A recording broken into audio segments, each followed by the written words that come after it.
Joliba. Good morning and welcome to P&B Sport. I'm Abel Sunday. Today we'll be talking about badminton, and if time permits us, we would go all the way to the United States to talk about some footballers there.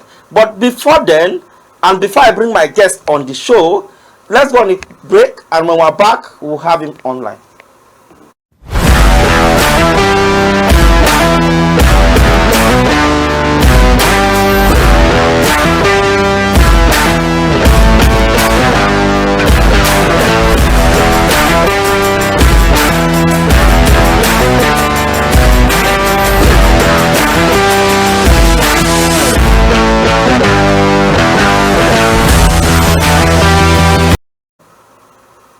Welcome back to P&B Sport right here in Abuja, and I have Solomon Obiagu, a badminton player. Solomon, how are you? And Solomon has been in this show before. How are you this morning, Solomon?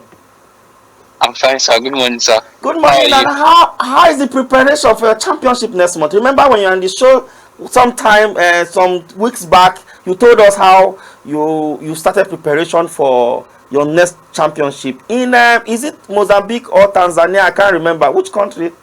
In Cameroon, sir. Okay, in Cameroon. The African Senior Championship. Good. Yes. So can you just put us through just tell us what has been going on with you since you started training this year for this championship?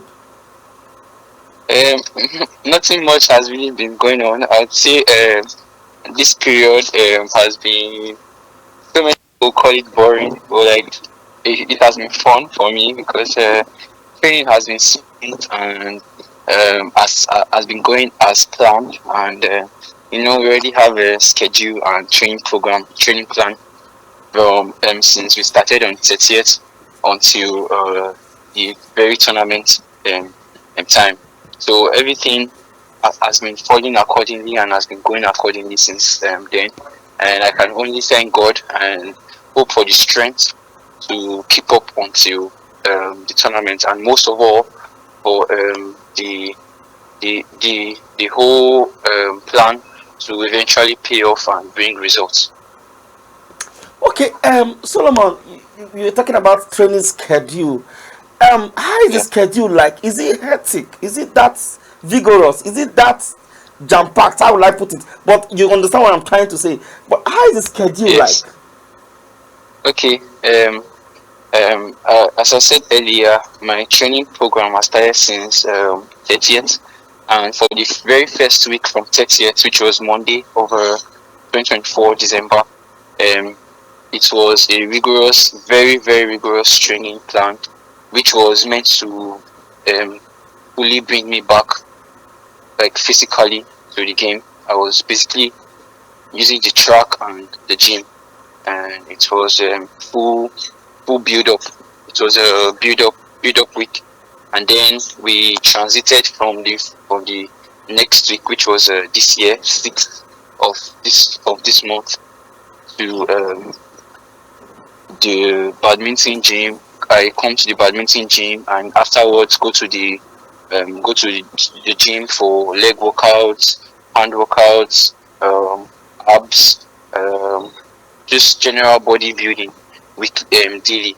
And then of course rest day is equally very important. Rest and recovery, which is usually Thursdays for me, which was yesterday. I have to rest the whole day, and then I'm still on build up week, and then from next week is also going to transit, and we're also going to develop it from how much, because my coach has been monitoring my improvement and the things I need, and from next week is going to be more specific to exactly things I need on court. Yes. So gradually every week the plan is being developed. Okay, Solomon, the last time we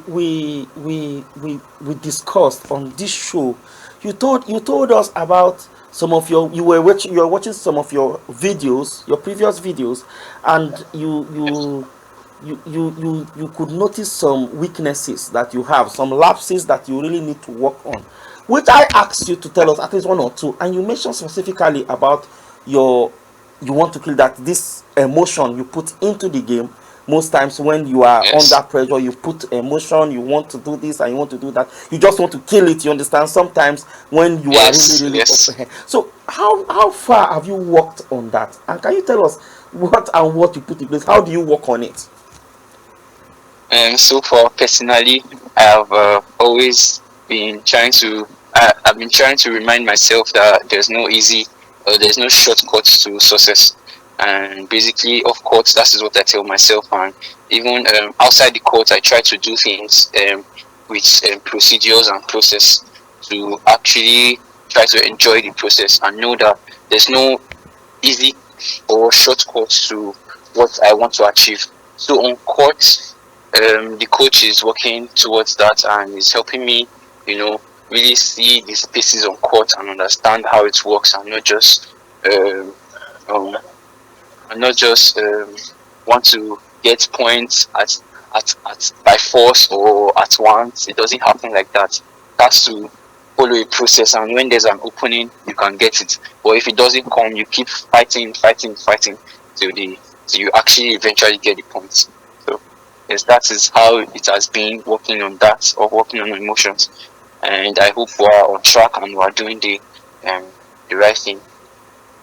Okay, now I asked this question. Let me put you on that spot again.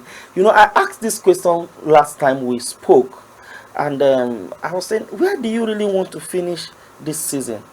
I don't know if you can put it, but this one that you're going to Cameroon to play, what do you want out of the champion? Yes, you said you just want to get better, you want to improve, you want to get there, no pressure. But of course, deep down, we know that every athlete always have a prize and have a goal.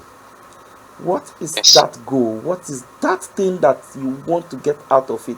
You said you want to finish at the podium, but I know that is not enough. Finishing at the podium alone is not enough for every athlete, but they just want to get that goal. Yes. So, Yes. so what do you think? I think I've really opened up the question already. I see even the All African Senior Championship as a stepping stone.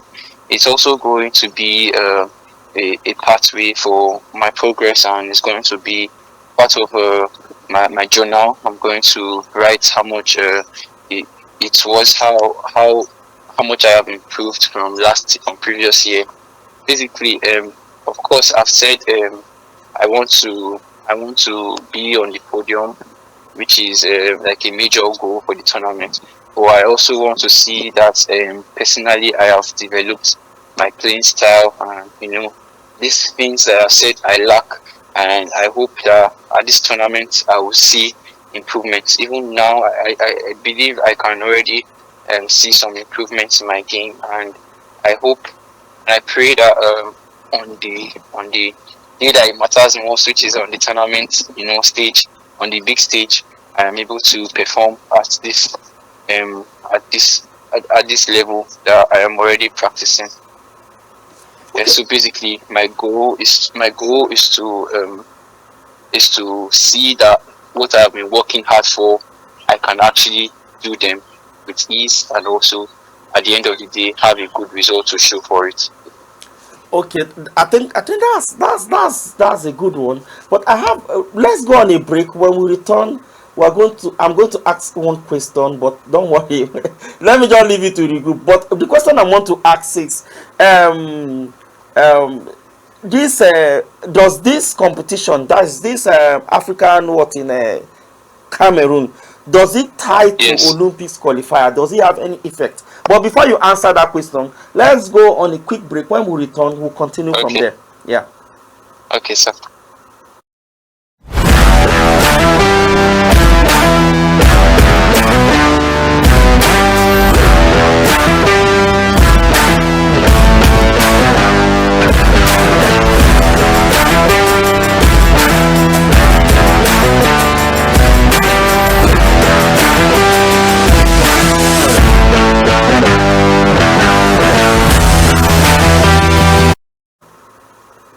Welcome back. It's still P&B Sport right here in Abuja, and Solomon is still with us here, and live from Lagos.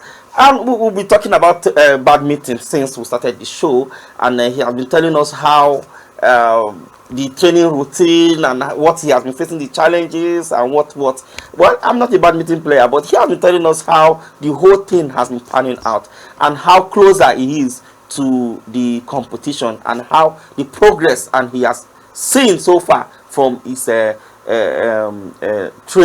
But the question I wanted to ask, or rather I've asked him before we go for the break, was, does this championship, how does it affect the Olympics qualifier? Solomon. Okay, qualifying for the Olympics means you have earned enough points to travel. There is a certain number on your ranking. You have to reach a certain ranking before you can qualify to represent or travel for the Olympic Games.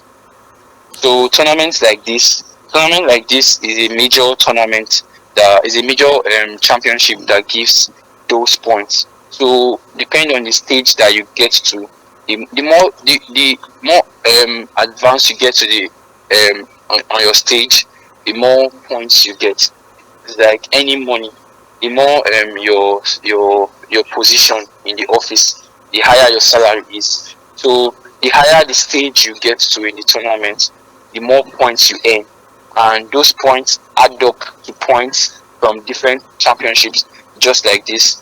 And then if you end up by the end of the 4 years process, you get to the ranking that you are meant to get to, or maybe like a top one in Africa, you can definitely qualify for the Olympics. So to answer your question straightforwardly, yes, the tournament like this has impact and effect to you qualifying for the Olympics. Solomon, the reason why I'm asking that question, badminton is not something that is so popular or used to us in this part of Yes. the world. And what Yes. we really know, and we know very, very well, is football most times. So we don't really understand the parameters, because oftentimes you see when people will ask, why is it that our players don't go for we don't see them in Olympics badminton? We don't see, is it that they don't play qualifiers and stuff? Normally the football, they play qualifiers. Is it yes, now they play Yes. qualifiers to World Cup, they play qualifiers to Olympics, they play qualifiers to so many things. Even in basketball, you see those things pound out. But in this individual sport, we don't know how it's played, because why? We don't understand the term. That is the reason why I have to ask that question. Okay, is it that with this it gives you a chance, or there's still other competition that you have to play, like qualifiers to the Olympics? Yes, you have to participate in. First of all, you have to participate in this one and so many other tournaments. I think the first prize you have. Okay. But the question now is, where should you be ranked before you can participate in the Olympics? You should be ranked among, let's say, from 1 to where? I think from the badminton is an individual sport, and it has different events like singles, doubles. Yes, I know. In any of the events, mixed doubles. Yes. Yeah. So basically, I'll justify from the last Olympics that just happened. They picked the African number 1 and African number 2 from different events. Okay. So basically, 2 players from each event. So if at that time that is very close to the Olympics, you happen to be African number 1 or 2, then definitely you'll be traveling for the Olympics. Oh, but is it one thing I want to ask, African number 1 and African number 2? So it does not spread to the countries now, right? It's just the continent. Every continent has to participate in the Olympics. Yes. So every continent has their number of players they can allow to participate in the Olympics. So this is the badminton way of grooming their own continental players. Basically, you are also going there to represent your country, but equally your continent. So that's why it has to be African number 1. But also you can also qualify as an individual if you happen to be in the top 50 ranking of the world. If you happen to be top 50 in the world, you can qualify regardless of your position in the In the continent. But country. to be top 50 in the world, because there's a synchronized system. To be top 50 in the world, it means you're already, African number one. Yes, yes, yes. You That's get. what I wanted to say. Because So for you that to is be in that top that 50, it means that is that you must be exactly. topping. So Yes, yeah. you're already the top in the continent. Yeah. So that's how it basically works. So basically, the target is just fall among top 50 or even top 30, if possible, in the world, In and the that world, gives you a direct yes, ticket to Olympics. exactly. That gives you a direct ticket, or be, at the point, if you are not able to meet up with being the top 50, be the number one or two in the continent. Okay, away from that, Solomon, after your service, how is life after service? Because I know the last time you were talking about how you were trying to marry both academics and your career. Then after that, you went for service. You were traveling. You are also serving as well. So after service, how is life after service? How are you faring?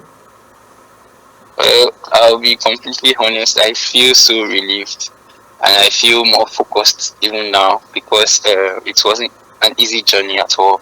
Especially for me, being a sports person, I had to meet up with the local government and all. I have to think of or separate my attention, and now I feel really free, because now I'm done with NYC. Okay, thank you, Solomon. Thank you very much, Solomon, indeed, for coming to this show this morning. And I hope that when we call you back, when you've gone to Cameroon, you are going to also give us that same time and then oblige. Thank you so much. That's the start of our show this morning. I'm Abel Sunday, and for me and the entire team here in Abuja, I say goodbye.